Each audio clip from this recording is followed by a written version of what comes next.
Bem-vindos, bem-vindas ao Tapera Taberá, terceiro encontro do ciclo de debates, oficinas, diálogos sobre o sistema prisional e o sistema de justiça. Nós fazemos o que a gente vai fazer com mais pessoas, temas que a gente conhecia e aqui a gente sabe que tem pessoas que querem discutir e aprofundar o debate. Na verdade, também esse é um ambiente de temas que são ou invisibilizados, negligenciados e que a gente pode trazer mais cor, mais energia para esse debate. No encontro de hoje nós temos o Givanildo, Manuel, Giva. Nós tínhamos convidado também a Deise Benedito, do Mecanismo de Prevenção e Combate à Tortura. Ela teve alguma dificuldade para vir, mas disse que nos iria enviar um vídeo com algumas preocupações que ela tem para ajudar a fomentar o debate. Não havendo o vídeo dela, a gente faz aqui com o Giva, tem muito tema para a gente discutir juntos.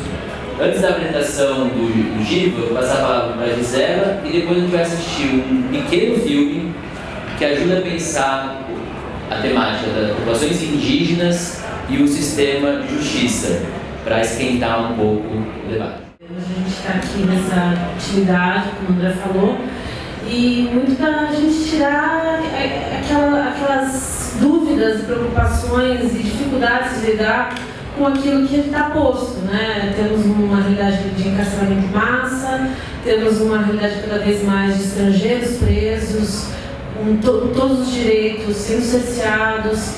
A gente sabe que a ampla defesa cada vez mais negligenciada pelo Estado. Então, assim, a gente tem visto diversas histórias, basta abrir qualquer jornal para saber, e o quanto também é aplaudido isso pela imprensa, né?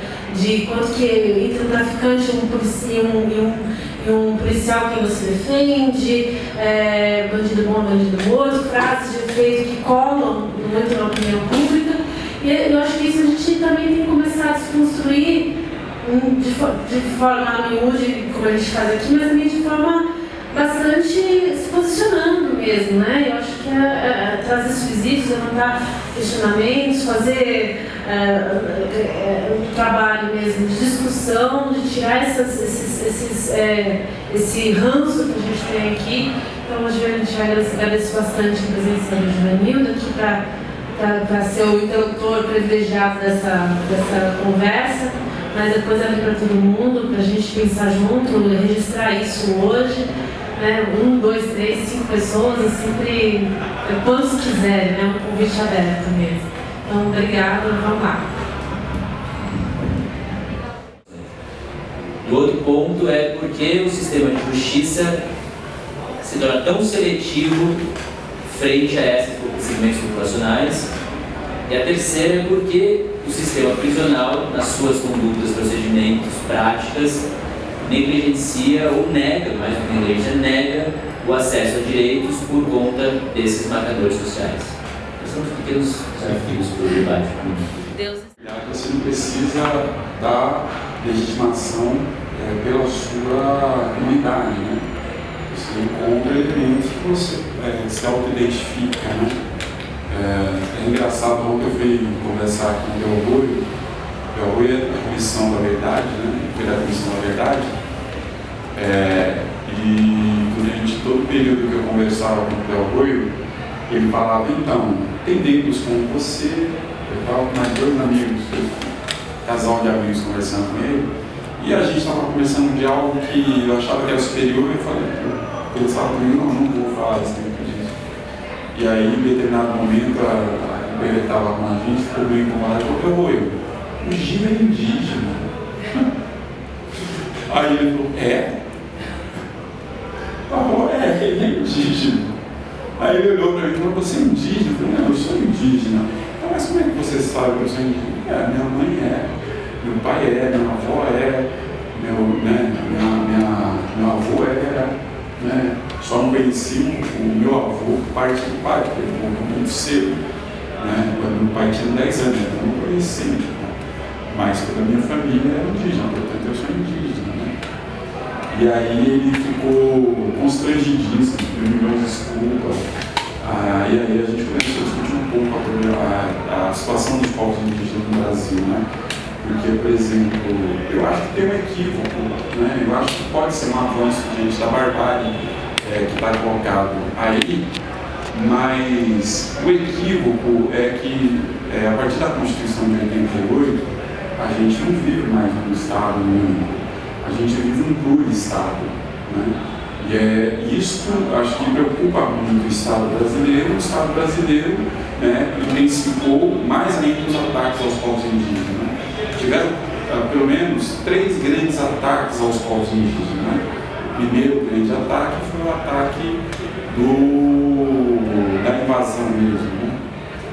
O segundo grande ataque foi quando o Pombal assumiu, né, a gestão da coroa portuguesa do Brasil, né? E ele introduz as reformas pombalinas, ele transforma os indígenas em súditos do rei. Então, portanto, na canetada você deixou de ser. Né? E o terceiro grande ataque foi o ataque do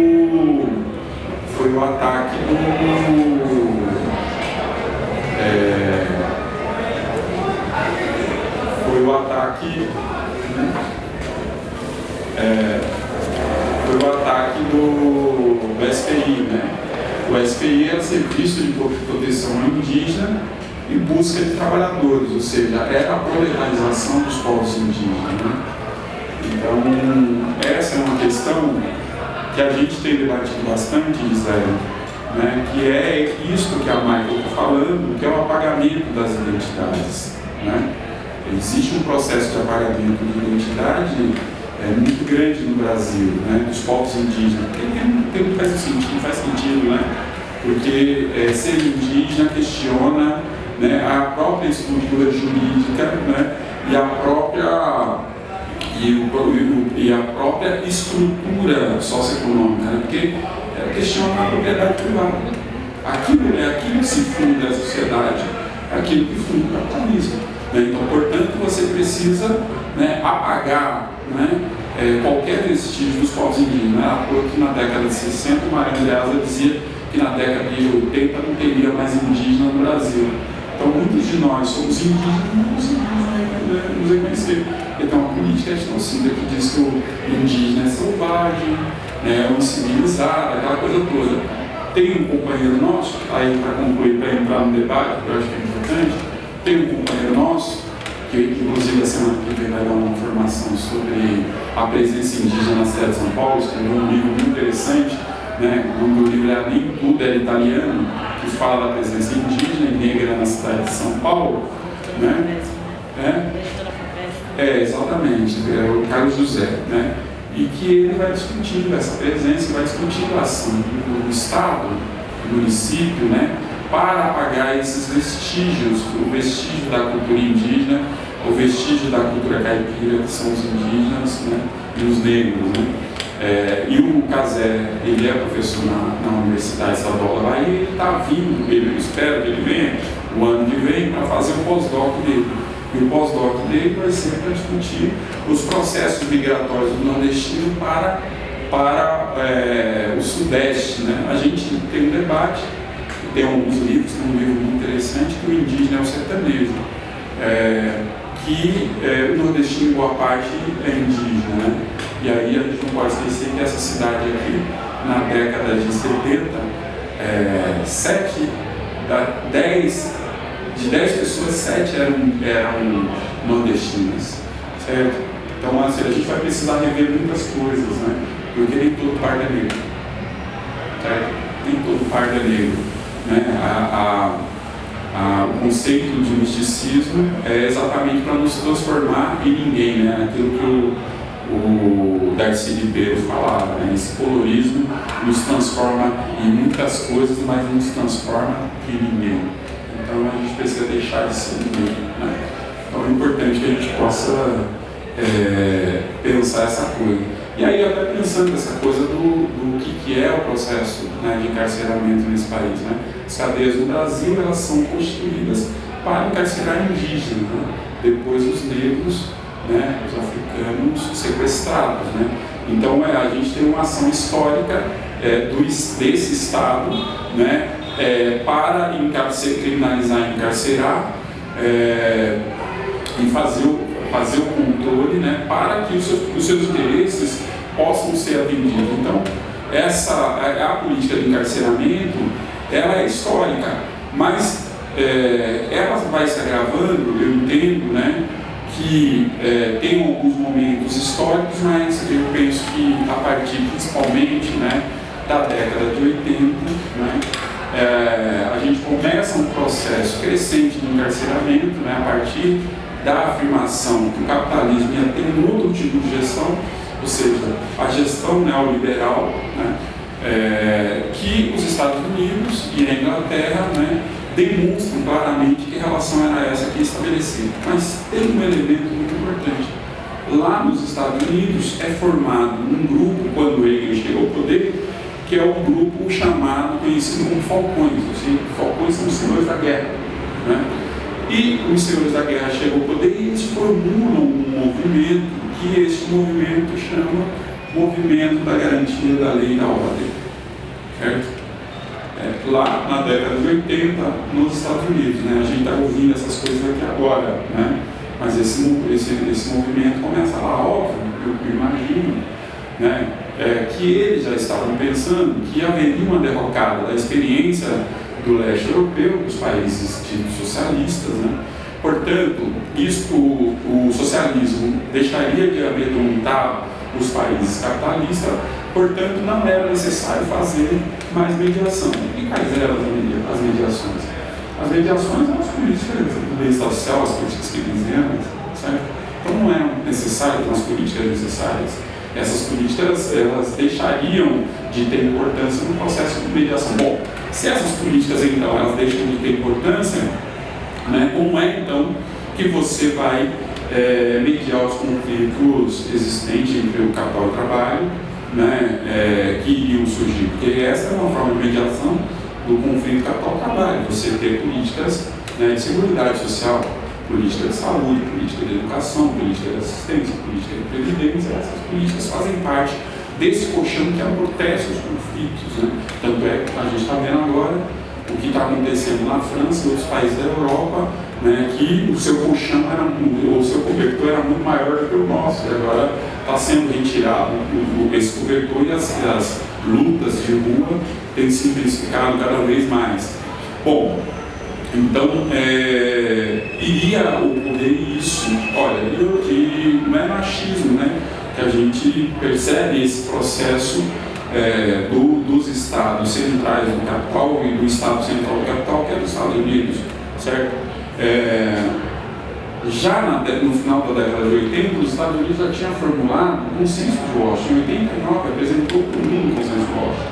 E o consenso de Washington dizia o seguinte: as políticas de saúde, educação, assistência social deveriam ser privadas, certo? E não públicas. O papel do Estado deveria ser um papel mínimo, né?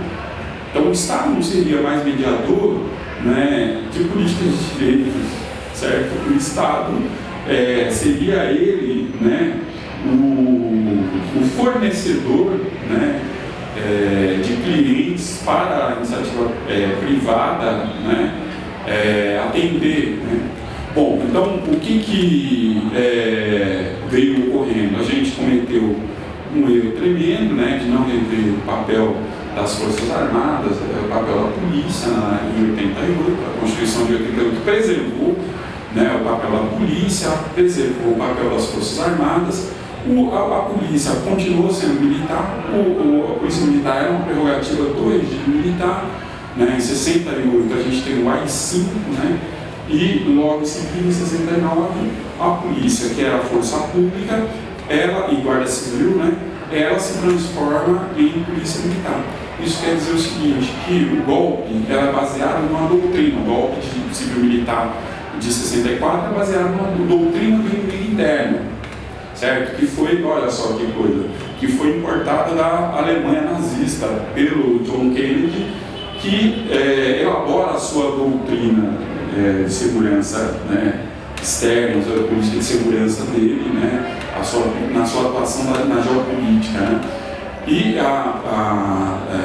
ele orienta na sua doutrina que os países que estejam correndo risco do ascenso comunista, que a burguesia, junto com os militares, deu um golpe, né? E assumam essa doutrina, que é a doutrina do inimigo interno. E o inimigo interno todos aqueles que são contrários ao regime, que foi aquilo que o Hitler fez na Alemanha nazista, que perseguiu o judeu, perseguiu o socialista, anarquista, LGBT, perseguiu os ciganos, todos aqueles e aquelas que fossem contrários ou apresentassem algum tipo de ameaça ao regime. Então essa doutrina vem para o Brasil, né? A doutrina do inimigo interno, né? E em 68, né, o regime se fecha mais ainda, e em 69 a polícia militar se transforma em braço auxiliar do Exército. Ou seja, herda a doutrina de segurança, certo, do Exército, e passa a ter privilégios. O privilégio é de que seja julgado num tribunal próprio entre os seus.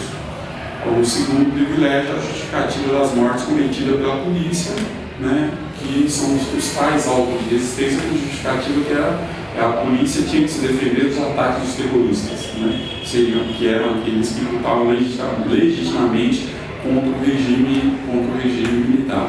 Pois bem, essa polícia ela não foi alterada em 88, certo? Não foi alterada em 88.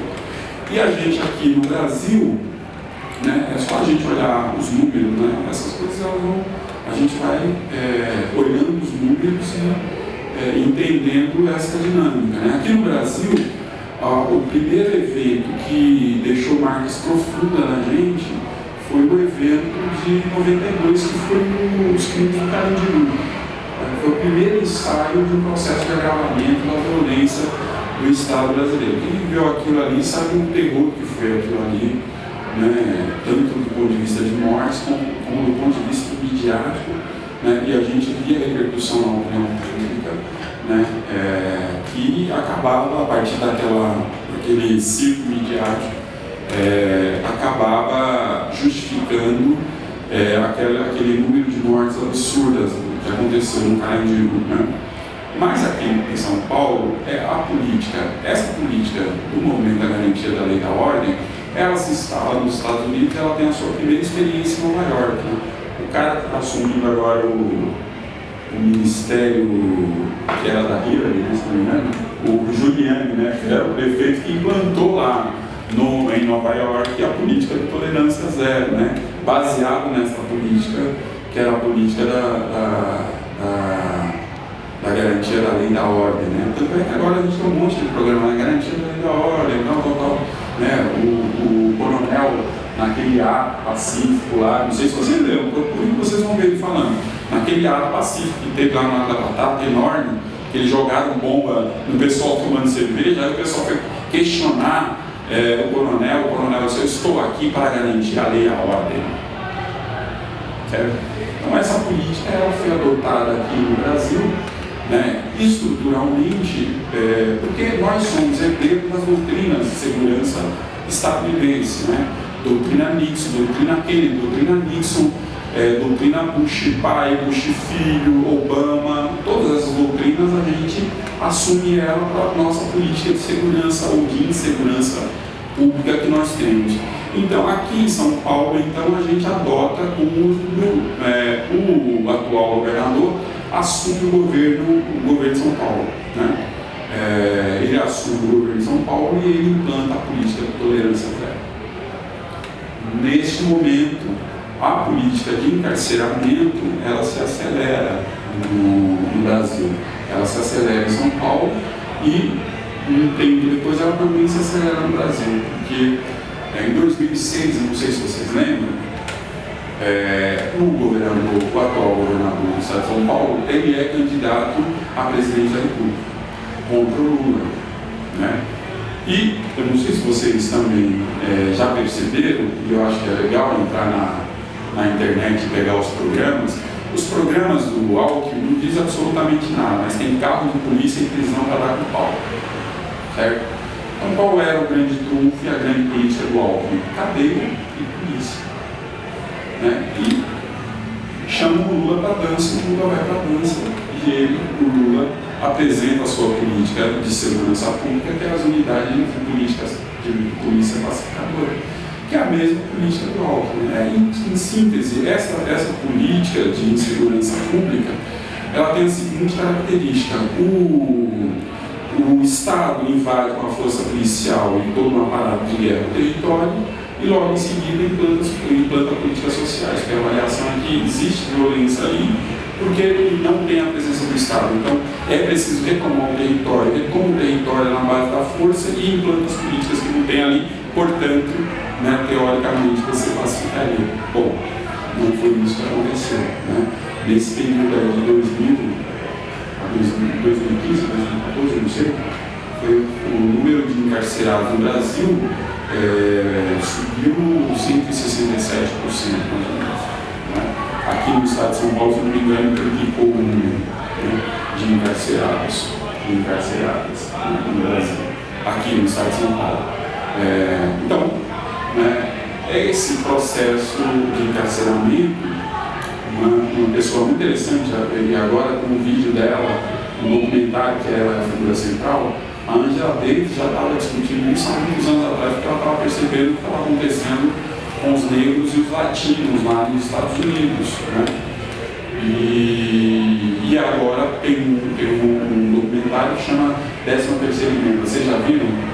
É muito importante ver esse documentário. Né? E a Angela Davis discutia que esse processo de encarceramento em massa era uma forma nova de funcionamento do Estado, que era você encarcerar e você explorar a mão de obra do encarcerado, certo? Que é o que está acontecendo, acontece aqui em São Paulo, ainda de uma forma escamoteada, acontece lá em Minas Gerais, já legalizado, e que tem hoje um projeto de emenda constitucional para privatização dos presídios, todos os presídios no Brasil, né? Portanto, imagino eu que a política de encarceramento ela se acelerará. Esta política ela não se sustenta sem ter os defensores dessa política. Então, por exemplo, né, os programas policiais que vendem essa ideologia do medo, né? Então a gente fica permanentemente com medo, né? Que diz o seguinte, né? Que a gente deve abrir mão da nossa liberdade em nome de uma segurança. É uma segurança que nunca chega, certo? Então ela tem lastro nisso. E mais do que isso, né? Encontrou um terreno muito fértil, né, no Poder Judiciário, que passou a decidir a partir, né, desse populismo midiático, né, dessa exigência, dessa pressão, né, dessas figuras, desses arautos aí do medo, né, sobre os juízes que aceitaram isso, né, e passaram a encarcerar, né, também em massa como justificativa. Eu já vi coisas, eu trabalho há muitos anos com adolescentes autoridade infracional, recentemente hoje eu dou formação para quem trabalha, e eu escutei uma situação que é uma das situações mais cabeludas que eu já ouvi, né, em relação a isso. Um adolescente de uma determinada região de São Paulo foi apreendido, não tinha nenhuma prova contra esse adolescente, mas esse adolescente ele morava na região que o juiz que apreendeu ele mora. E o juiz falou: olha, pode até não ter prova contra esse menino, mas ele mora na região que eu moro, portanto eu vou deixar ele encarcerado. Né? Então, essas distorções em relação, né, ao Estado de Direito, né, ela acontece hoje, né, em larga escala no Brasil. E é óbvio que, né, o recorte que está colocado é exatamente, né, o recorte da maioria da população que tem, né, seus direitos negados historicamente, que é a população indígena, a população negra, seja o indígena operado, né, como estava sendo discutido parcialmente nesse filme, né, ou os indígenas que mal têm direito à identidade. Né. Ainda até pensando nessa coisa do indígena, depois o Del Boi falando com a gente, ele falou: olha, eu queria falar de uma coisa da Comissão da Verdade. Foram 500 mortos, né, de ditadura, todos eles com nome, sobrenome e locais de moradia. foram cerca de 9 mil indígenas. Não tem nome, sobrenome, moradia, não tem absolutamente nenhum registro. 9 mil indígenas mortos. Então, eu acho que a gente está num processo, né, de uma crise de institucionalidade profunda. Eu acho que a gente está agravando um pouco que a gente tinha do Estado de Direito, né? A gente vê essas coisas. A gente não tem absolutamente nada, eu particularmente, não tenho absolutamente nada para fazer defesa do Cabral ou do Garotinho. Mas eu tenho todas as reservas contra o que foi feito com eles, né? Exposto a constranger eles da forma que eles foram constrangidos, né? Porque, obviamente, que isto agrava ainda muito mais todos os constrangimentos que, né, a classe trabalhadora sofre nesses processos de controle e criminalização, né, em relação com o Estado, né? Então a gente não pode aplaudir esse tipo de coisa, considerar que isso é algo positivo, apesar do Cabral ter sido o cara propositor das UPPs, de ter aceitado, né, ser o porta-voz dessa última elaboração que agrava ainda mais o nosso processo de criminalização, que é o terrorismo, né? Não sei se vocês lembram do Complexo do Alemão, quando a UPP invadiu o Complexo do Alemão, teve uma resistência do Comando Vermelho, e o Cabral foi à imprensa e disse o seguinte: olha, mudou agora, o nosso criminoso agora não é um criminoso comum, é um terrorista.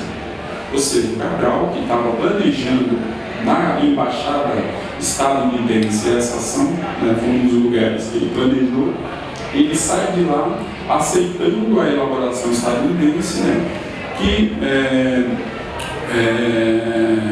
que os Estados Unidos haviam pressionado o mundo para a aprovação de leis anterior a partir do 11 de setembro de 2001, né, a partir do ato patriótico e da criminalização, né, a partir de uma ideia de inimigo que é o terrorista, né? Então, desde 2001, os Estados Unidos pressionavam os países a aprovar, né, legislações anti-terror, e o Cabral foi o porta-voz, né, de maior expressão dessa política estadunidense, né, de controle aos povos, né? Bom, eu acho que é isso, né? Acho que para a gente começar um bate-papo, né, para aquecer, né, trouxe essas questões, aí eu acho que a gente pode, André, José, que são do sistema prisional, sabe muito mais do que eu estou só de fora. Racismo institucional acontece. Tem esse livro, que a gente pode depois passar referência para vocês, chamado Corpo Negro Caído no Chão, o Sistema Penal e o Projeto Genocida do Estado Brasileiro, da Ana Luísa Pinheiro Flauzino. Então ela tem um trecho que ajuda a pensar isso. Ela fala assim: a forma como o nosso sistema penal incide sobre os corpos está condicionada pela corporalidade negra, na negação de sua humanidade, disciplinada no extermínio de uma massa suburbana. As agências do sistema penal operam a partir desse parâmetro. Assim, o racismo deu o tom e os limites à violência empreendida pelo sistema penal. E este carrega consigo na direção de toda a clientela a que se dirige. É o racismo que controla o potencial de intervenção física no sistema, daí toda a sua agressividade. Aí tem um dilema, que é, sabendo de como as pessoas ingressam no sistema prisional, como que a gente consegue, nas práticas das unidades prisionais, tem um pessoal aqui que estuda serviço social, né? É isso que tem? Não? Só o caravana não veio? Não veio. Achei que fosse estudar do serviço social. Não. Então é interessante pensar que à medida que a gente vai também trazendo as políticas públicas para o sistema prisional, esses marcadores sociais, a identidade social se revela e coloca algumas categorias profissionais na necessidade de implementar políticas para essa população. E aí, como pensar o entendimento sobre as demandas dessas populações, né? Acho que podemos fazer uma rodada agora trazendo um pouco esse debate da terapêutica, da proposta que se coloca, do atendimento e as razões que levam ao cárcere. controles, né, quando você também amplia demais tudo é possível, de repente a gente não tem nada, não tem uma luta, não tem uma característica, enfim, uma identidade, né?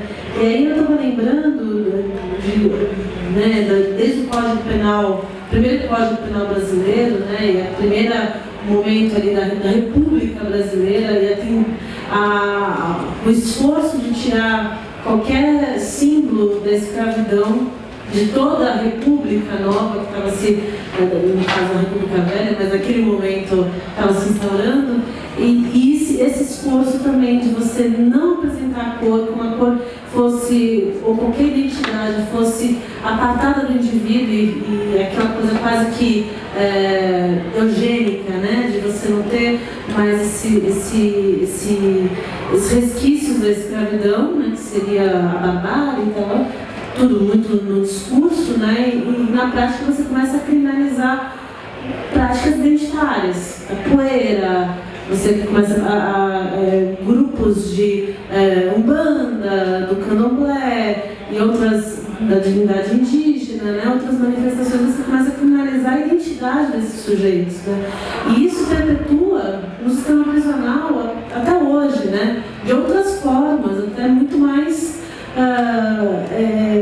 particularizada, né? Então, o quanto que hoje em dia também as manifestações culturais indígenas e africanas e da negritude, elas não vão sendo sublimadas no sistema prisional em nome de uma religião, em nome de uma identidade ou de uma cultura dominante e tal. Então, acho que é um pouco esse sumir com a cor, né? O silêncio da cor, né?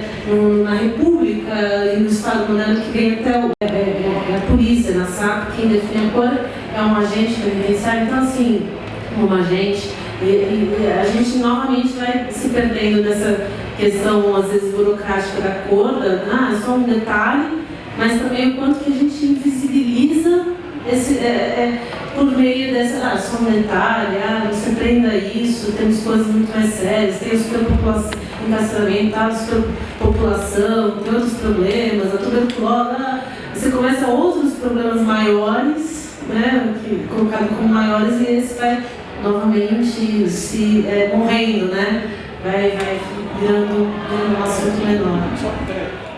Vou colocar a régua aqui para dizer que sofre mais ou menos depressão, né? Mas tem um dado que é um dado real, histórico, mas eu vou ilustrar rapidamente, né? Duas falas que eu vi recentemente. Eu estava agora com os Tupinambás, aí estava com o Casé lá na reunião de vivência, e ele mostrou um vídeo do Domingos.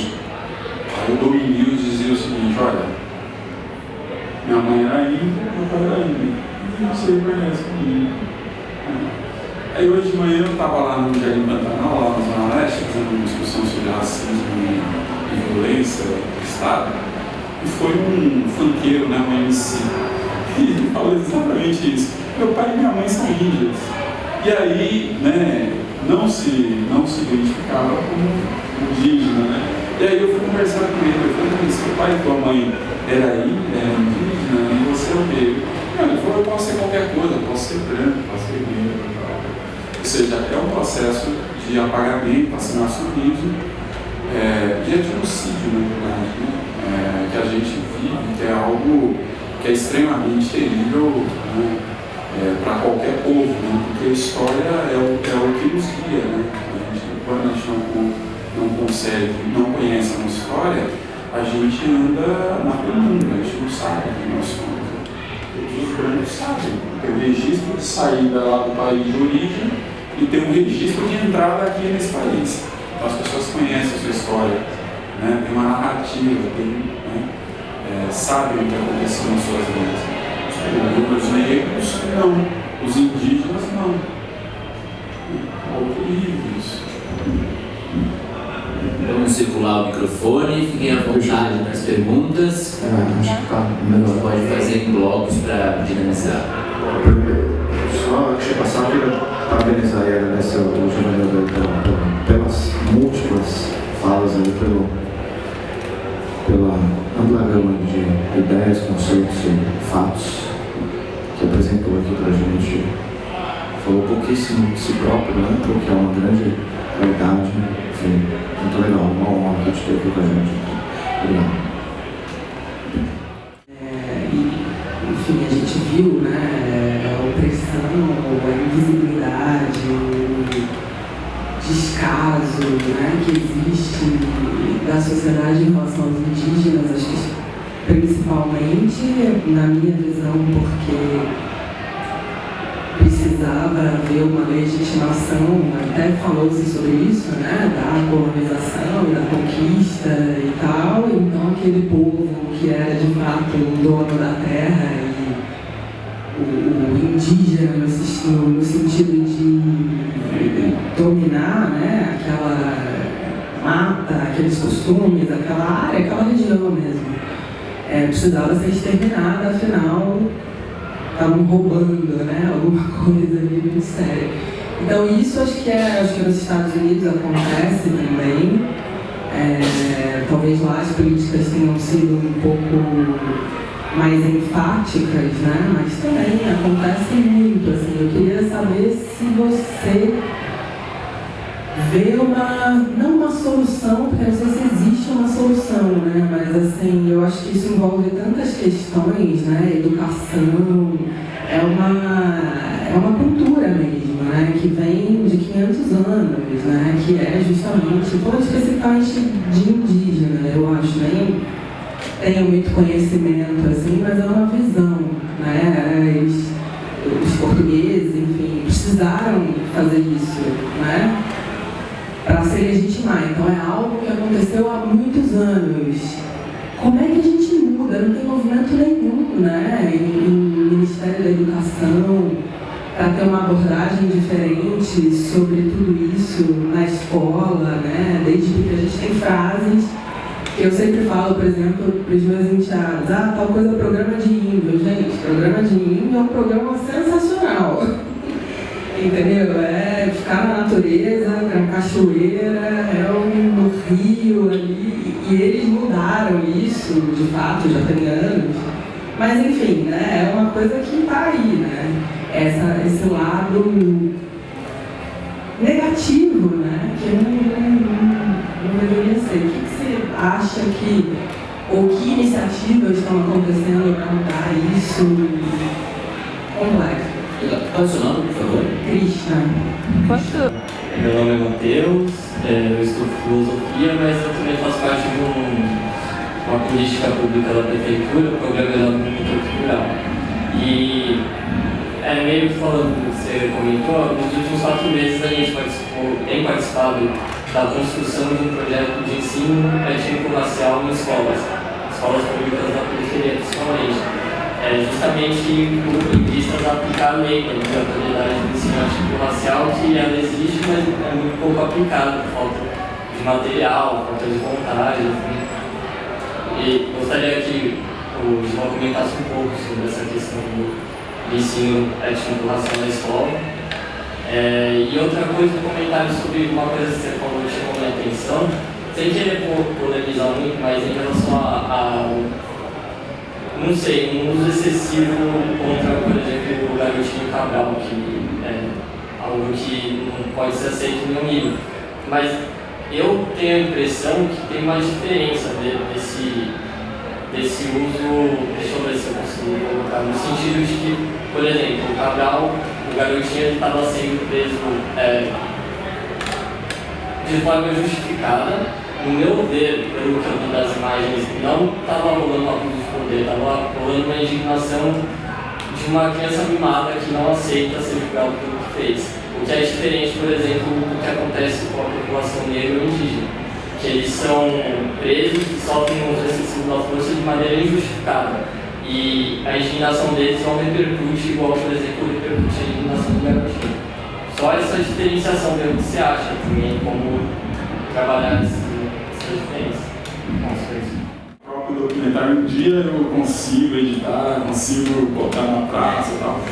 Então eu fui por conta própria, fui em 4, 5 povos mais ou menos, né, para discutir a coisa da autoidentificação, né? A questão da autoidentificação. Né? Eu lembro de uma frase de uma menina muito interessante, acho que ela está fazendo mestrado e doutorado agora em Brasília, que é a Cristiane Charão, que é Juliana Charão, que é do Caru, né? E ela falava, a gente é índio de colocar ou sem tocar, né? E aí o problema é que a gente tem a ideia do indígena de forma muito estereotipada, né? Percebe? As pessoas olham para mim com toda a característica indígena, mas o pessoal vai dizer, olha, você é indígena, né?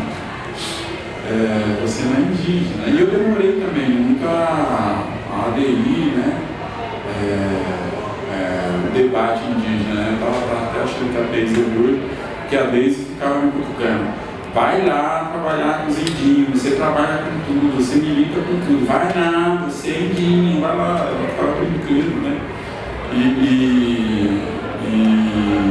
não só Deise, mas tem outro camarada que sempre cobrava muito isso, né, da minha parte, que era o Salomão. Então, a gente, eu mesmo, sou vítima de genocídio, né? E quando você vai se dar conta disso, você fala, pô, é uma contradição, né? Essa posição minha, né? E aí é óbvio que para você entrar nesse debate também você precisa, né, fazer uma série de reflexões, né? Por exemplo, eu sei que não foi isso que a Gisele falou, mas na minha cabeça, né, a informação que eu tinha, por exemplo, em relação à escravização, era a informação que todo mundo tinha, que a escravização era negra. A escravização era negra e indígena. A escravização indígena entrou para o Brasil República dentro, né? Os documentos da Cruz Vermelha, o documento agora, o último documento que saiu, não da Cruz Vermelha, saiu da Cruz Vermelha, saiu um outro documento, né, que trata desse sistema na década de 60, década de 70. Né? No Brasil teve escravização e escravização indígena. Tem um livro muito interessante, tem PDF na internet, que é a história de São José do Rio Pardo, né? Que o historiador ele vai discutir esse processo de escravização indígena. E aí, por exemplo, essas coisas a gente, né, desconhece, por exemplo. A gente acha que a escravização é só negra. Então, tem um processo que é um exercício cotidiano que a gente tem que fazer. A gente começou aqui em São Paulo, óbvio que tem uma outra pessoa discutindo no Brasil, mas eu acho que a gente deu algum corpo a isso, né, que é discutir um processo de autodeclaração. Que no mundo o processo de autodeclaração ele já ocorre com uma certa intensidade. E a autodeclaração aconteceu a partir da Convenção 69, né, que foi uma luta dos povos originários no mundo. Certo? E, por exemplo, na década de 80 tinha 400 mil Mapuche. Hoje são 4 milhões. Os Mapuche saíram batendo de porta em porta, olhava alguém que tinha uma característica Mapuche e falava, opa, vem aqui, vamos conversar? Vamos discutir, né, a sua ascendência? E aí eles faziam, os Mapuche fizeram uma militância pela autodeclaração. Porque eles sabiam, né, da importância da luta Mapuche. Hoje é uma das lutas mais importantes do Chile. Você vai em qualquer luta estudantil, está todo mundo com a bandeira Mapuche lá, certo? Em outros lugares do mundo, né? Todas essas lutas, o ascenso das lutas indígenas na América Latina se deu por isso, da autoafirmação indígena. Na Bolívia, que é o país que está mais avançado, nesse debate se deu por isso. Na Venezuela também se deu a partir daí, né? E hoje a gente está vendo algo, né, que é contrário à política adotada pelos Estados Unidos de extermínio e assimilação dos povos indígenas, né? Hoje tem vários povos se levantando nos Estados Unidos, né? Chega aqui, tem agora o Sioux fazendo essa luta contra uma indústria de petróleo lá, que vai passar um gasoduto no território do Sioux e tal.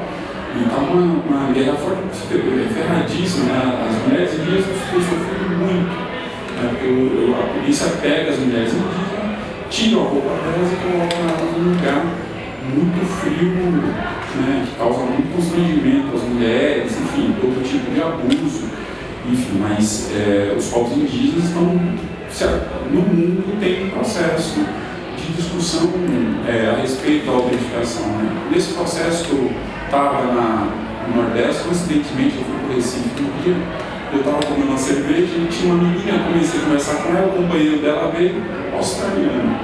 E a gente começou a conversar. Ele falou, na Austrália está acontecendo isso. Está acontecendo um processo de autodeclaração e hoje é um movimento muito forte lá na Austrália. Né? Então está acontecendo no mundo e isso é algo muito importante. Né? Muito importante por vários motivos, inclusive a contribuição, né, dos povos originários ao pensamento, à ciência. Né? A gente estava tendo todo um debate a respeito da astronomia indígena hoje, é uma das mais avançadas do mundo. Algo muito importante. Eu lembro que uma indígena no Canadá escreveu um texto há um tempo atrás, um ano mais ou menos atrás, eu até publiquei na minha fanpage, que ela e os indígenas no Canadá são os grupos mais radicalizados, né? Tem uma luta muito interessante, muito importante. Né? Ela foi para a Europa fazer doutorado e ela ficou sabendo que o Bauman ia dar uma conferência. Ela falou, vou ver o Bauman, né? Eu gosto do cara, ela fala de coisas que eu acho legal, pá, né? E aí ela foi lá.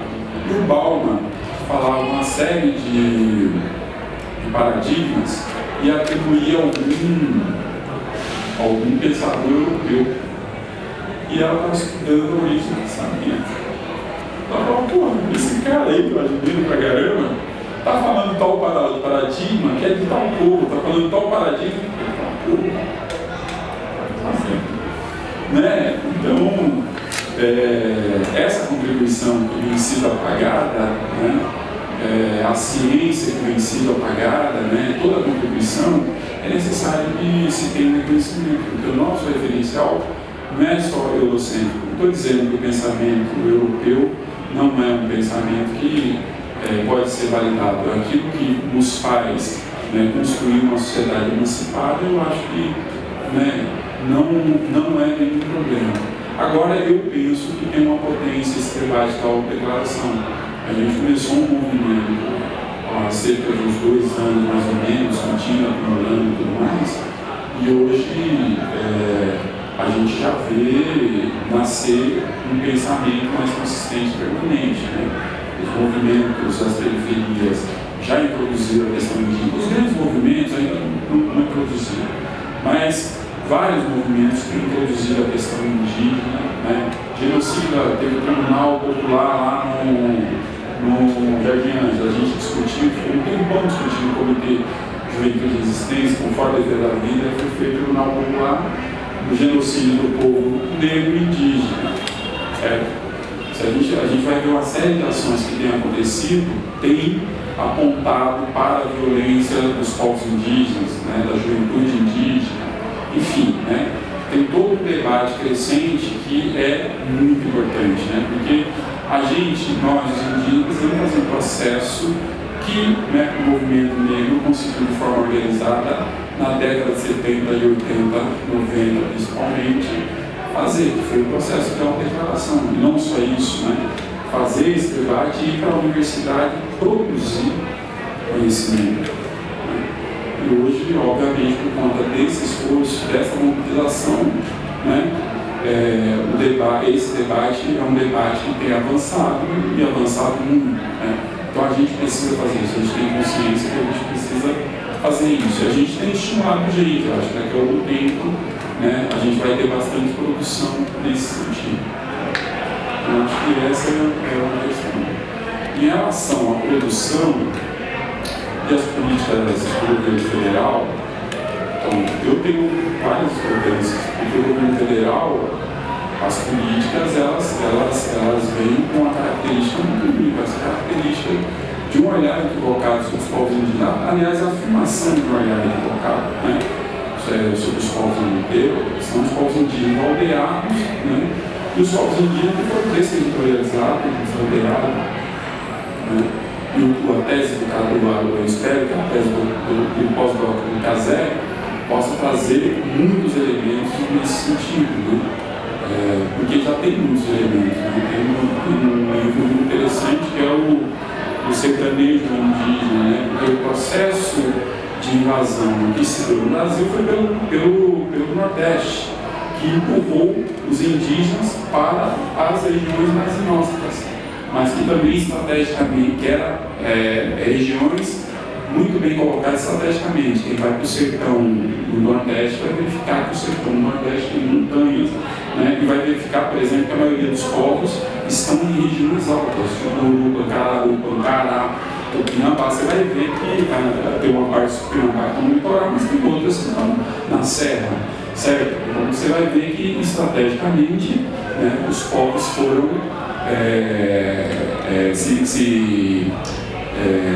fazendo a resistência, né, em lugares estratégicos, né?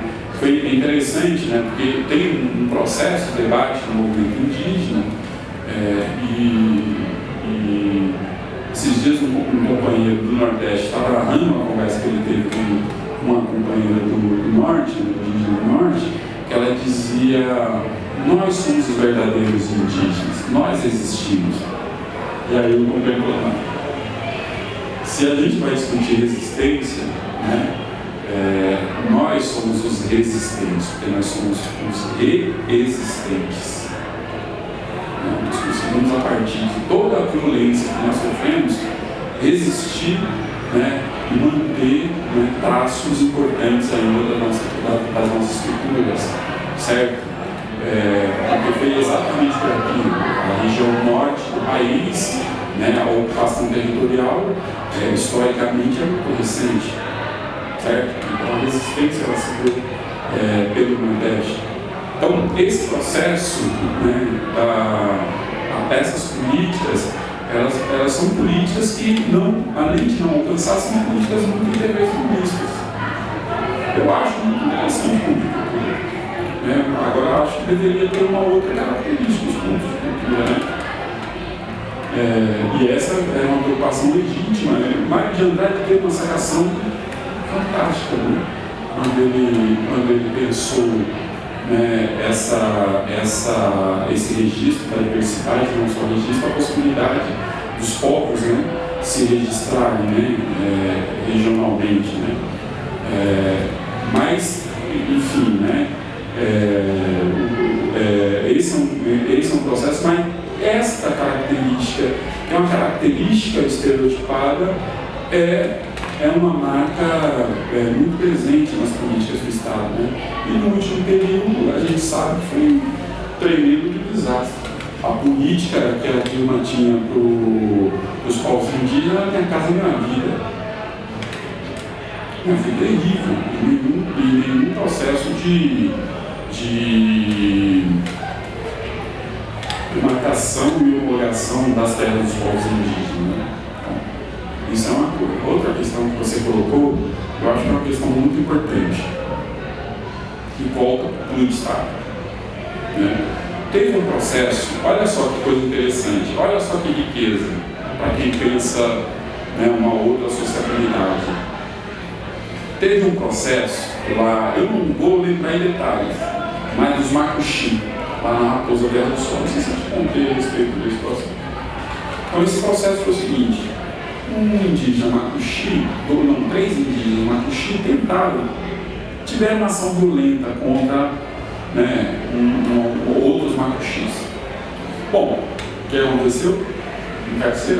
Foram encarcerados na aldeia e vamos fazer o tribunal do júri na aldeia. Bom, feito o tribunal do júri, né, eles foram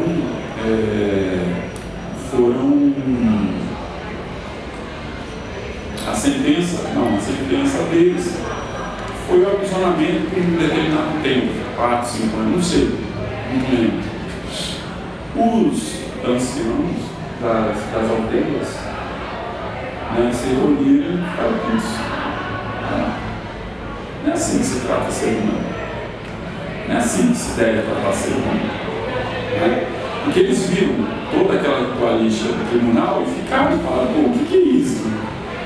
Né? Que coisa absurda é essa? Bom,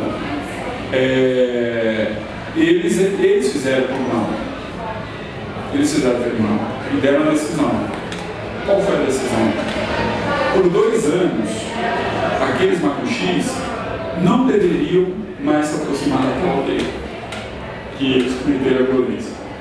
Por 2 anos, aqueles macuxis não deveriam participar de nenhum ritual do povo macuxi.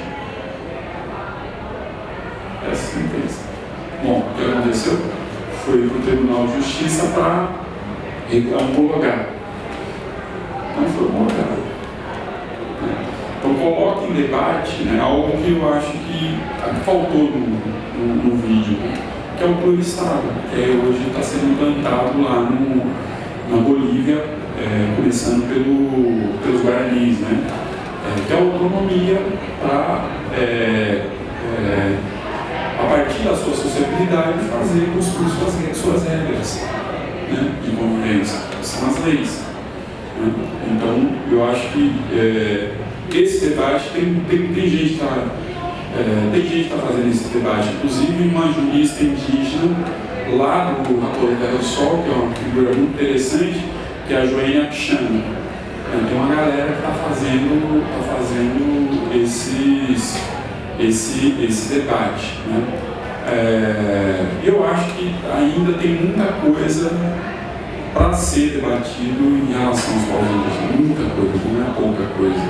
Eu acho que esse debate, eu acho que o debate da luta da Constituição, onde o Ayrton foi muito importante naquele momento, tudo mais, foi um dos porta-vozes, né, muito importante, ele teve aquele momento de retomada de um debate sobre a situação dos povos indígenas.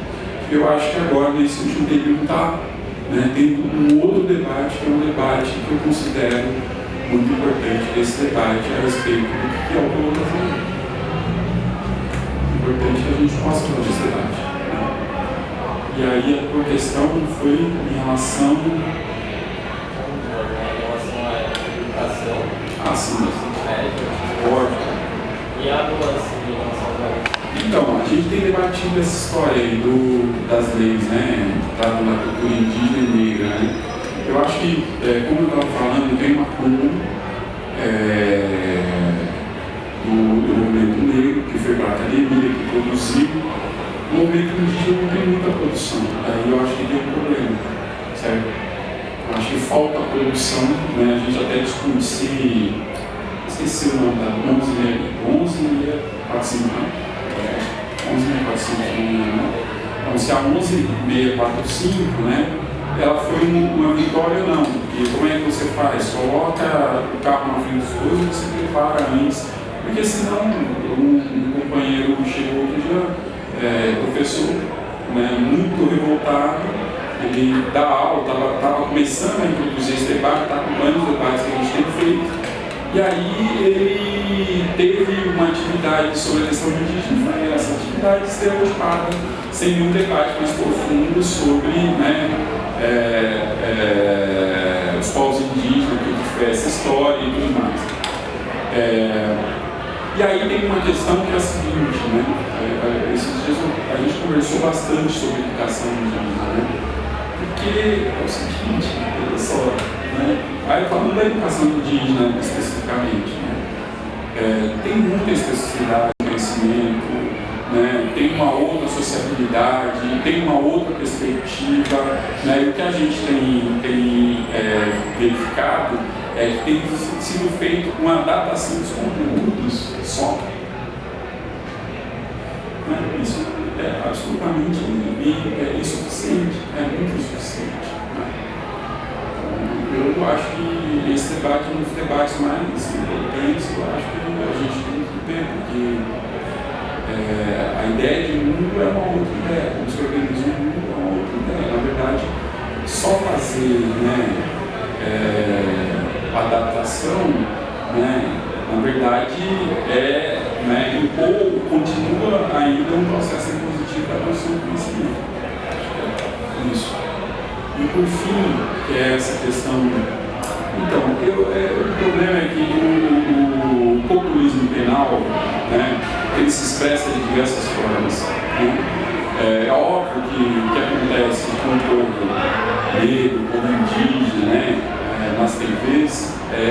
É horrível, né? Não deveria existir esses programas, certo? Não deveria, né? Do ponto de vista legal, não deveria existir. Mas a repercussão que foi dada ao caso do Garotinho e do Sérgio Cabral é ainda mais a legitimação disso. É ainda mais a legitimação disso. E aí não dá pra gente, né, aplaudir isso. Eu acho que a gente tem que, né, se a gente, né, combate a situação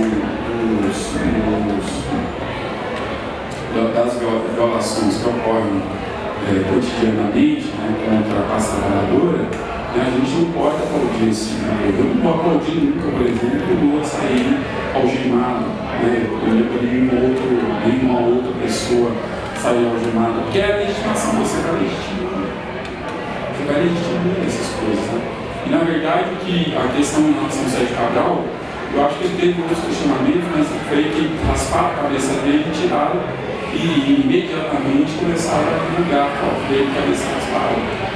O Garotinho foi um pouco mais circense até, né? Aquela cena toda dele saindo que é coisa horrível também, né? Então eu acho que a gente tem que combater isso. Tanto um contra o outro, né? Qual que bate em Chico, bate em Francisco. Aí a gente precisa tomar muito cuidado, sabendo que esses caras todos tiveram responsabilidade em relação a isso que ocorre. Eu tenho clareza que esses caras têm responsabilidade. A gente não pode falar isso. Narrou sobre como que algumas comunidades indígenas estão se resolvendo em relação às sanções que eles usariam em português, à luz da recomendação 69 da OIT, como é que nós podemos até registrar essas práticas e usar isso como uma afirmação de outra justiça, como é o exemplo da justiça restaurativa. E um elemento vocês falaram da autodeclaração, como é que a gente transpõe essa autodeclaração para uma política de identidade, de afirmação dessas identidades, também no sistema penitenciário. Por exemplo, como é que a lei 10.139 e a 11.000, ela se referencia nas escolas entre as unidades prisionais. Como é que nós temos uma política de saúde das populações negras também nas unidades prisionais? Como é que nós temos uma política de respeito às comunidades migrantes, né? Só aqui em Itaí nós temos 90 nacionalidades presas. Como é que a gente... 90 nacionalidades, na PFC, na Penitenciária da Capital, 60 nacionalidades. É possível garantir a identidade e o reconhecimento da diversidade nesses ambientes de confinamento? O governo Dilma foi muito desapontador em alguns aspectos aí. A questão indígena foi uma questão, uma das flagrantes aí,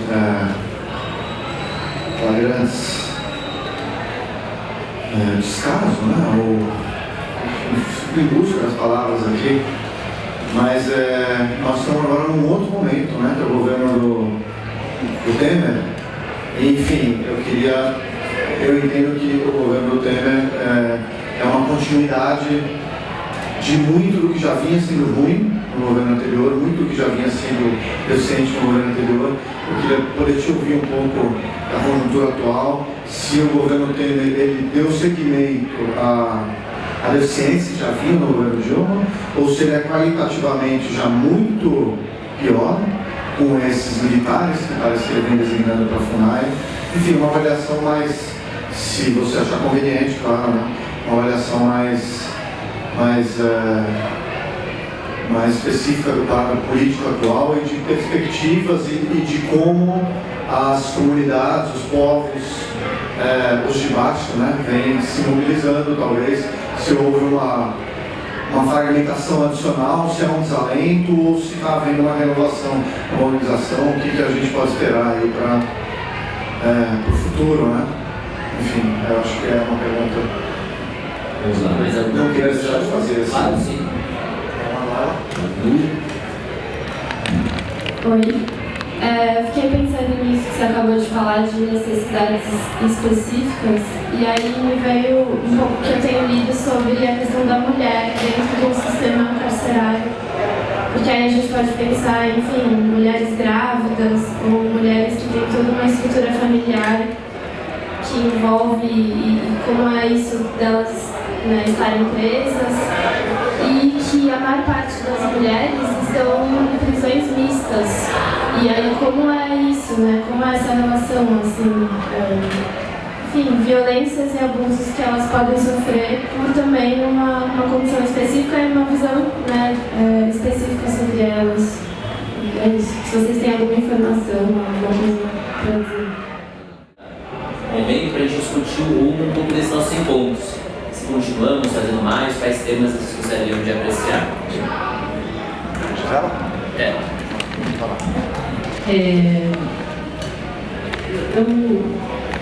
Eu acho que eu vou responder um pouco a Manu, né, sobre a realidade, um pouco da realidade que a gente conhece também, né, das mulheres encarceradas, e o Juliano falou do crescimento populacional carcerário enorme. Na mulher foi galopante, assim, né? Mulher encarcerada hoje, quando eu entrei no sistema, eu fiz o meu primeiro ofício no sistema prisional, a gente estava falando de 89 mil presos, né? Hoje são 222 mil e eu estou 9 anos só no sistema, quer dizer, é um crescimento muito grande, saiu de 4 mil mulheres presas para quase 20 mil, né? Então, proporcionalmente, cresceu até muito mais. E aí você vai cruzar outros dados, né? Você cruza dado de gênero, também artigo que foi preso, o desenho é muito parecido, né? Que leva tanto o homem quanto a mulher ao sistema, né? E a gente percebe que uma fala que elas mesmas trazem para a gente, que eu acho que é importante, que presas pelo mesmo crime, né? E aí eu acho que a gente pode depois alargar para a questão etnia, cor e também da onde que vem, né, dos migrantes. Elas trazem para a gente, elas falam sem a menor questão de que elas pagam mais cadeia do que o homem, né? Em termos de que demora mais para sair os benefícios, demora mais para o aberto sair, tudo é mais moroso com as mulheres, né? O que a gente pode também levar para outras chamadas minorias, né? Com certeza também os estrangeiros pegam cadeia de cabo a rabo, né? Eles não têm semiaberto, não têm benefício. Então, assim, você começa a perceber que essas características, elas vão trazendo menos direito para essa população negra, população indígena, né? Porque aí você vai começar, se são os marcadores sociais, são local de moradia certo, se você começa, né, a justiça começa a cobrar local de moradia certo, emprego correto, né, com carteira assinada, você começa a tirar uma parcela da população e invisibilizar. E a mulher, ela vai entrar nisso, né? E a outra coisa também é a lei de drogas, né, que aumentou consideravelmente a população presa. E nesse caso, as mulheres são as vítimas maiores, né, presas, muitas em situação de levar droga no presídio. Então é uma situação particular. A gente tem um sistema no GPI lá, é interessante que a questão até hoje é marcado como vermelho na população indígena, né? Quer dizer, a cor é vermelho, né? O sistema nem consegue enxergar isso, né? Quer dizer, imagina quem está colocando lá nesse item, né? É a mesma coisa. Uma outra coisa que eu acho interessante trazer para a discussão, e a gente está vendo também o movimento dos CNJ, né, o Conselho Nacional de Justiça, dessas CEAPs e das audiências de custódia, que é a garantia da liberdade, de tentar uma liberdade provisória, ou não ir para a cadeia, né, uma alternativa penal ao sistema de encarcerar.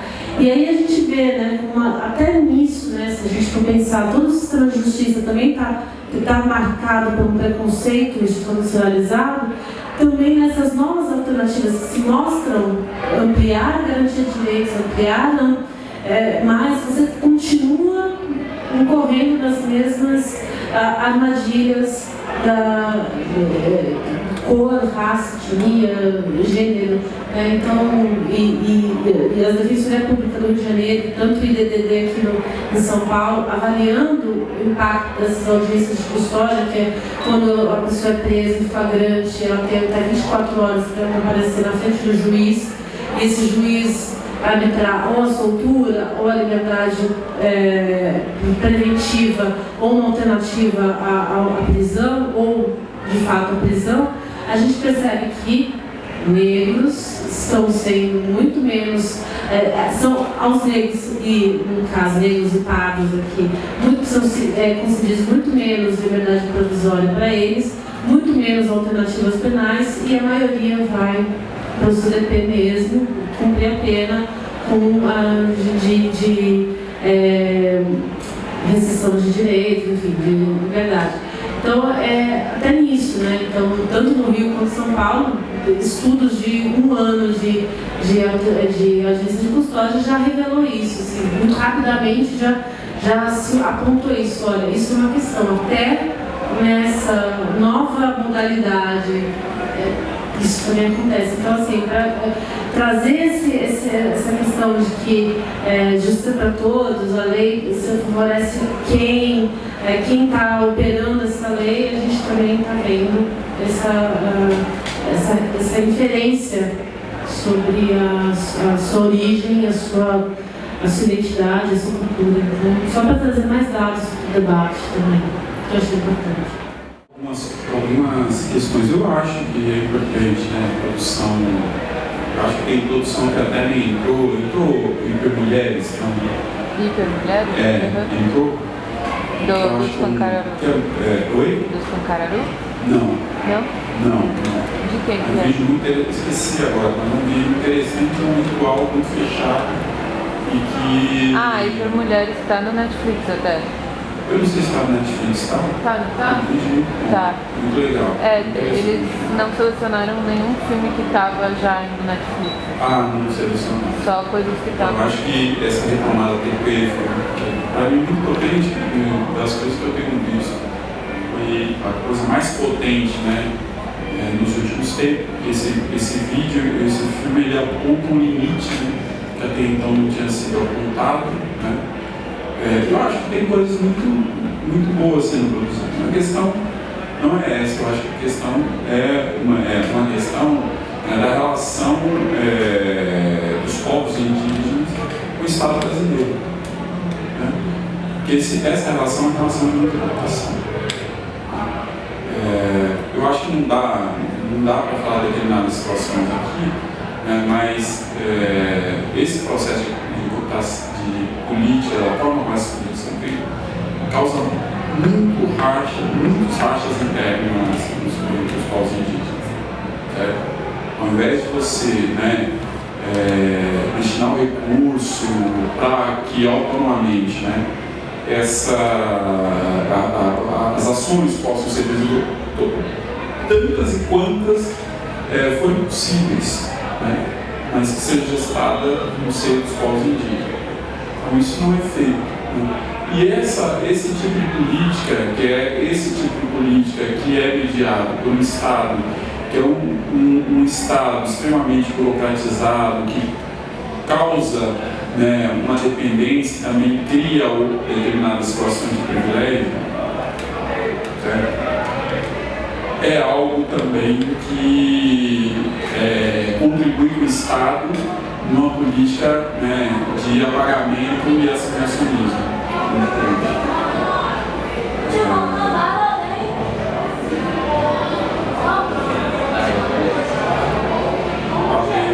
Criança não trabalha, criança não trabalha.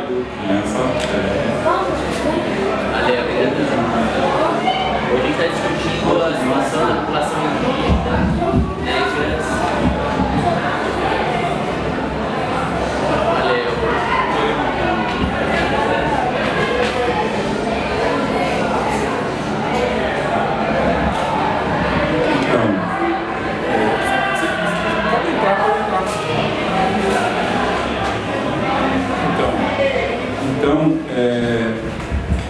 Então, Então eu acho que tem algumas questões que a gente vai verificando, são questões muito sérias nessa relação, né? Agora, nesse momento, por exemplo, entrando um pouco no que o Antônio pediu para eu comentar, agora nesse momento o governo tem, né, a partir disso, está criando cisões em vários polos. Né? Não é à toa que tem o general Moura, que é indicado a presidente da FUNAI. Não é à toa que o diretor regional lá no Mato Grosso do Sul é um general. Né? O general Moura é apoiado por um monte de gente, inclusive tinha gente no festival fazendo campanha para o general Moura, pegando declarações de indígenas que estavam lá. Não é? Coisas muito sérias que acontecem a partir, né, de determinadas situações. Né? Então, é muito sério. Né? É muito importante fazer um outro processo nessa relação em que o Estado brasileiro não está disposto a fazer. E ele não está disposto a fazer a partir dessas questões que você colocou, Antônio. O governo do PT assumiu construir uma política, uma geopolítica, né, que colocava o governo do Brasil numa importância, né, na geopolítica internacional. Construir uma coisa chamada Plano Nice. Quer dizer, já havia o Plano Nice. O Plano Nice é de 2000. Né? Foi assinado em 2000. Quando o Lula assume, né, ele assume pensando na disputa da geopolítica. Como você disputa a geopolítica? Você precisa ter poder regional, poder de fato, né? Porque até então o Brasil é um país muito ouvido, porque simplesmente acho que é a quarta ou quinta população mundial. Então, né, tem uma importância, inclusive pela sua geografia e pela sua demografia, certo? Mas não tinha poder de fato, né, para enfrentar, inclusive, uma nova configuração do capital internacionalmente, que são os grandes blocos econômicos. Então, o PT, né, olha para o ILSA, que é a Iniciativa de Integração Regional Sul-Americana, né, era financiado pelo Banco Mundial, né, e o governo petista propôs fazer aporte no ILSA. O ILSA é a integração física regionalmente, através de transportes, multimodal, né, energético e comunicação, certo? Que integra os 12 países sul-americanos, certo? Fisicamente, né? E essa integração física quer dizer que precisava fazer, né, obras de infraestrutura aqui no Brasil e, né, também financiar obras na América do Sul. Tem tanto isso, os caras da direita, da extrema-direita são estúpidos, né? Porque o governo brasileiro diz o seguinte: olha, nós podemos financiar, então, né, esse processo de integração, acelerar esse processo de integração regional. Só que a gente financia através do BNDES. Né?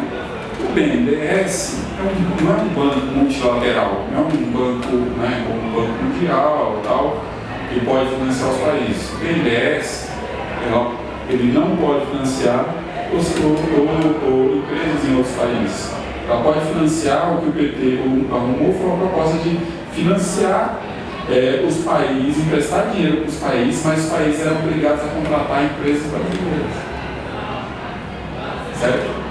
Então o governo recebia de volta o empréstimo dos governos e, né, voltava de novo o dinheiro para o Brasil através do pagamento que era feito às empresas brasileiras. Certo? Bom, esse é um detalhe. Essas obras de infraestrutura, ela mudou a geografia do Brasil. Certo? Ela expandiu o capitalismo do Brasil. O governo petista conseguiu fazer aquilo que nenhum governo de direita conseguiu fazer. Foi expandir o capital do Brasil. Mas o processo de expansão do capital, boa parte desse processo de expansão atingiu os povos indígenas. Por exemplo, eu penso que a luta dos Guarani e Kaiowá é uma luta dentro dessa concepção do Estado, certo? Certo? porque ali o estado do Mato Grosso do Sul é o estado que está ao lado da Bolívia. Quando você lê o plano IRSA é o seguinte, que o país central no processo de integração regional é a Bolívia. Certo? Então, se o Mato Grosso do Sul está ao lado da Bolívia, né, aquele território todo, ele já está sendo, né, mas ele vai sofrer uma série de intervenções, né, através de hidrovia, ferrovia e estradas. Né? Tem uma estrada que sai aqui do Atlântico e vai para o Pacífico. Então ela sai daqui, corta todo o estado de São Paulo, entra no Mato Grosso do Sul, né? Entra na Bolívia e desce para o Chile e para o Pacífico. É um dos eixos do plano IRSA, certo? Lá no Mato Grosso do Sul, teve alguns ciclos da soja, ciclo da cana e tal.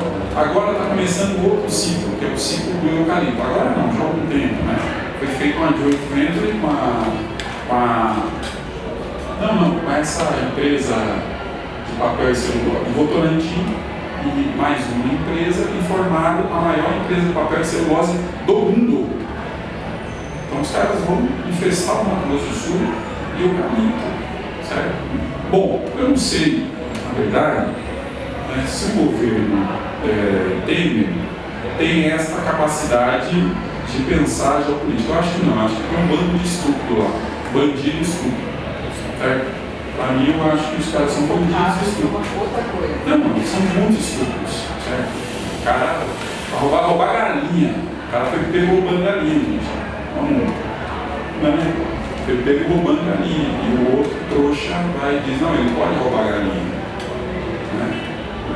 De tão estúpido que é esse governo, certo?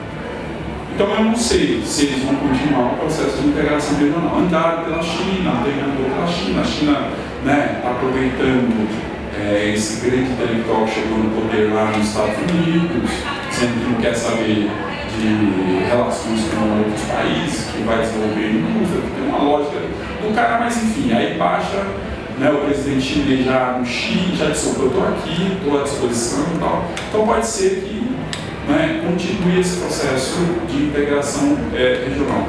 Mas o que é fato? É fato que o impeachment foi negociado no negócio.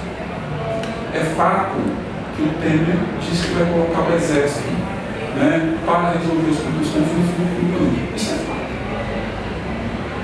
Isso é fato. Certo? Portanto, né, a violência contra os povos indígenas deve se agravar. E deve se agravar de uma forma muito ruim. Né? Porque vai ter a ação do Estado, vai ter um processo de computação ainda maior do Estado, certo? Já em determinadas regiões já tem, né? Eu não vou falar aqui quais regiões, mas a gente está vendo, já foi formado associações em determinados estados para combater as organizações indígenas combatidas nos estados. Os caras estão fazendo isso, certo? Então vai ser um grau de violência muito maior do que está colocado hoje. Né? Então, eu acho que, particularmente, eu penso que a luta dos povos indígenas aldeados, né, tem que ser internacionalizada nesse momento, porque aqui no Brasil a gente está derrotado. Não avança, não vai avançar. Os acordos que esse governo fez não permitem que isso aconteça. Inclusive, é possível que aconteça a aprovação da PEC 215, que transfere para o Poder Legislativo o poder que o Poder Legislativo tem, que é da execução da política. É uma coisa muito absurda. Então, o processo demarcatório, homologatório e o processo de revisão de homologações podem ser feitos a partir da aprovação da PEC 215. Né? Então, eu acho que é uma situação muito dramática, assim, nessa conjuntura, nesse cenário. Que está vivendo os povos indígenas aldeados. 51% e a amarela indígena aparece como nada. No sistema prisional, que foi aferido em 2014, 31% de brancas, 67% de negras, aí já aparece 1% de amarela e 1% de outras, né? Não são os indígenas, parecem de outras. Então, isso aqui é muito interessante, tentar fazer camisetas, a gente andar nas ruas e tentar mostrar à população essas... Aí depois tem uma informação que questiona se existem nas unidades prisionais ambientes específicos para essas populações. Então, se ela é específica, o cinza é não há. Só se a gente conseguir ver a dramaticidade do debate. Desce um pouquinho. Ainda eles estão falando em estrangeiros, mas cada vez mais a gente tem compreendido como migrantes, né, que transitam no país ou estão em trânsito no mundo por conta do tráfico de drogas, de armas, de pessoas. Então, as populações indígenas quase não têm nenhuma informação e 1% só falou que tem uma aula específica. Em algumas localidades, próprias daquelas aproximações, Mato Grosso, Acre, já tem alguma iniciativa que autoriza o consumo de alguns preparos referenciados nos rituais indígenas, algumas manifestações de curas, mas é muito, muito residual essa iniciativa. E dos migrantes, então também nem se fala. Aqui em São Paulo nós temos, como eu tinha comentado, 2 unidades específicas. Uma em Itaí, que está bem distante de São Paulo, perto de Avaré, cerca de 90 nacionalidades. Ao todo, em São Paulo, são 2.700 migrantes presos. São coisas que a gente tem que se preocupar muito e conseguir visibilizar essa discussão, sensibilizar o conjunto da sociedade. Esse é o Levantamento Nacional de Informações Penitenciárias. Aqui, quando a gente atuava em centros de políticas específicas, eu e Gisela, nós fazíamos um material que chamava Diversidades. A gente extraía uma informação que ninguém nunca pedia para a administração, ficava lá dormindo essa informação, mas a gente tentou animar alguns dados para ajudar a pensar. Então a gente conseguiu fazer 3 edições só desse material, até algumas mudanças lá. Esse foi em 2013. Procura mostrar essa proporção entre homens e mulheres, por conta de raça e etnia. Vocês podem ver um pouco esses dados, a gente, na época, podia ter trazido em porcentagem, né, mas já ajuda ali, está disponível no site da Secretaria da Integração Social ainda. E depois, um dado que é muito importante a gente também informar, que são as nacionalidades pelas seus quantitativos, entre homens e mulheres. Então, entre os homens, a grande maioria são nigerianos, peruanos, bolivianos e colombianos. Pela proximidade fronteiriça, naturalmente, aparecem esses da América Latina, mas que são tradicionalmente países com forte influência indígena também. Então, uma outra forma de concepção de pensar no indígena, mas tem as suas referências latino-americanas que tem todos os seus cultos, indumentárias. Você imagina a dificuldade de conseguir preservar essa identidade quando até seus familiares, sua comunidade nem está no seu território. Agrava ainda mais essa realidade. Então, entre homens, Nigéria, Peru, Bolívia, Colômbia, Angola, África do Sul, Chile, Tanzânia, Portugal e Gana. Um só da Europa. E entre as mulheres, Bolívia, África do Sul, Angola, Tailândia. Para nós era bem curioso aparecer a Tailândia ali no meio. Paraguai, Peru, Espanha, Filipinas, Nigéria e Portugal. Então acho que são esses dados que nos ajudam a pensar um pouco mais no conceito de étnico, né? Como a gente absorve a noção étnica social nas políticas públicas prisionais. Tem que contar também que a questão, por exemplo, os árabes que estão presos, né? A Defensoria, o Ministério Público, a Defensoria Pública da União percebeu isso, tem um material até para a questão de como lidar com as especificidades das religiões, das manifestações culturais árabes, né? Alimentação, tudo isso. Então, assim, isso é uma...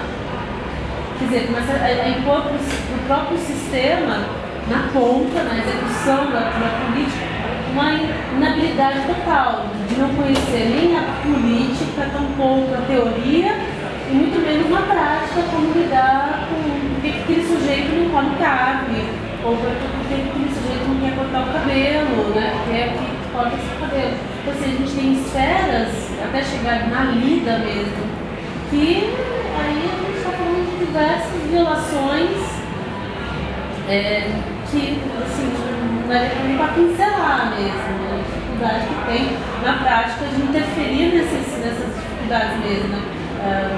Uma coisa muito que era contada de forma engraçada, mas muito preocupante, né? Um diretor falar que ele tinha suspendido manifestações religiosas da Umbanda na unidade prisional, né? Porque o tambor, na cadência do tambor, eles batiam no mesmo momento em que alguém tentava fazer um buraco. Então escondia o barulho de um buraco na cela, né?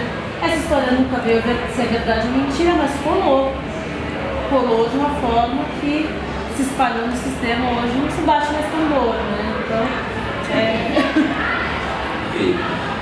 E aí, como alternativa, podia corrigir um pouco essa seletividade da justiça, tem um desafio que é a implementação das audiências de custódias. Hoje, uma resolução, foi uma experimentação, uma parceria em 2015, uma resolução do CNJ, agora é um projeto de lei, está tramitando no Congresso e institui entre os ambientes, né, de atenção às pessoas acompanhadas, são as centrais integradas de alternativas penais e as centrais de monitoramento eletrônico. Uma das ideias que eles colocam para essas audiências de custódia é favorecer o registro de denúncias de tortura e maus tratos. Acho que nós tínhamos um desafio, e é por isso que nossos debates aqui têm uma perspectiva de projetar o futuro e estarmos aqui há alguns anos, é a gente conseguir também depois analisar o quanto isso efetivou o melhor respeito e garantia de direitos para ciganos, migrantes. Agora a gente vê. O IDDD apontou que as 588 audiências de custódia que eles participaram, tinha sempre um policial do lado. O que a resolução proíbe, né? Fala que deveria ser apenas a Defensoria Pública, o Ministério Público e o juiz. São alguns elementos que a gente precisa conhecer mais para poder intervir nesses processos e garantir uma autonomia maior dos movimentos sociais, das organizações nesse debate público. Bom, era isso, gente. É que a outra, não vai dar tempo de achar, mas quando o Giva fala o quanto o agronegócio colaborou para o golpe, eu ia trazer para vocês aqui a Rede Globo. Justamente nesse período iniciou uma inserção na TV, vocês vão poder lá perceber, chama Globo Agro. São vinhetas que passam sobre a importância do agronegócio na vida de todo mundo, desde a pesquisa até a alimentação, a energia. Vocês ficarem atentos no horário, para quem assiste a Rede Globo, fiquem atentos a essa inserção que chama Globo Agro, que é uma campanha ostensiva da Globo mostrando o apoio dela ao agronegócio e o seu financiamento da Associação Nacional do Agronegócio, claro. Bom, gente, é isso. Agradecer muito a presença do Giva nesse debate, e aí o Giva agora vira meio também agora dos nossos encaminhamentos para ajudar a refletir os rumos do nosso grupo e dizer o seguinte: ó, a gente tem recebido. Não, se você puder só acender a luz, Antônio, para a gente continuar. Então a gente tem recebido contribuições de vários companheiros, amigos, irmãos que nos ajudam a produzir o debate. O espaço da Berta Berá é um espaço coletivo, tem uma programação intensa, de certa forma é quase bichotesca, quem está ali, do Antônio e da equipe. A gente não contribui financeiramente para o espaço, ele é cedido gente costuma dedicar ali o livro de contribuição para quem quiser pingar, mas a gente precisa pensar um jeito também de fazer essa atividade um pouco mais estruturada, com temas de interesse do público, que fortaleça a nossa militância. Então, queríamos ouvir vocês, assim, um pouquinho do que vocês viram hoje e o que vocês acham que poderia ser elementos para continuar o ano que vem. Só para quem não conhece muito a nossa trajetória, a gente tem feito encontros bimestrais. Então, queremos saber primeiramente se a gente tem fôlego de manter encontros bimestrais para esse primeiro semestre ou qual a duração, que temas vocês acham ser pertinentes. Quem gostaria de contribuir? Esse tema ou temas em geral? Em geral, a gente aborda a interface sistema prisional, sistema de justiça e direitos humanos. Essa tem sido a nossa pegada. Nesse primeiro ciclo, a gente, de alguma forma, tentou uma interface com os grupos populacionais específicos, a diversidade do sistema prisional. Mas vários outros assuntos têm nos provocado a atenção, como a alimentação do sistema prisional, a arquitetura prisional. A gente falou hoje sobre ética em pesquisa e sistema prisional. Então, tem vários temas que estão na nossa órbita e a gente gostaria de, pactuando com o Tabela Taberá, a execução disso. O que vocês acham? Também. Mulheres, sistema prisional. Quem gostaria de falar? Manu, como é que você tem visto esse processo? Manu está na produção desde o começo, se não me engano, né?